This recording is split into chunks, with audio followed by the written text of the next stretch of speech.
I'm Becky. I'm a retired public school teacher. I'm now the community program specialist at Tagawa's, and this is my garden.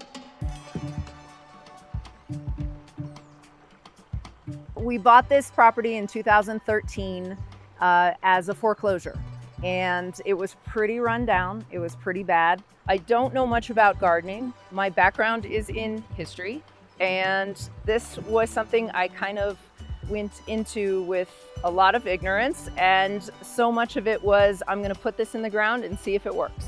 Some of it failed, some of it succeeded. Columbines have always just been my favorite flower anyway, just coming from Colorado. And they got hit hard actually with aphids this year. So that was something, again, that I had to learn. I didn't have that in previous years. So I've been buying ladybugs recently. My other favorites are these two rose bushes right here. Richard was instrumental at helping me pick those out.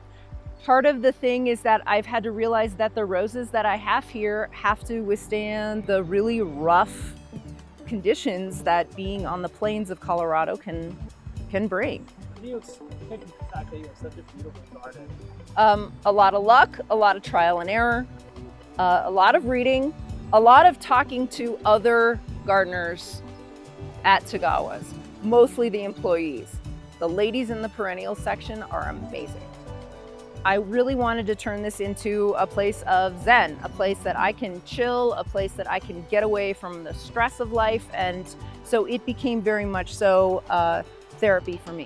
When Thomas Jefferson died, Abigail Adams saw his library, and it was huge, and he ended up donating it to the Library of Congress. But when Abigail Adams walked into the library, she said, "This is your sanctum sanctorum, and it is your most precious space."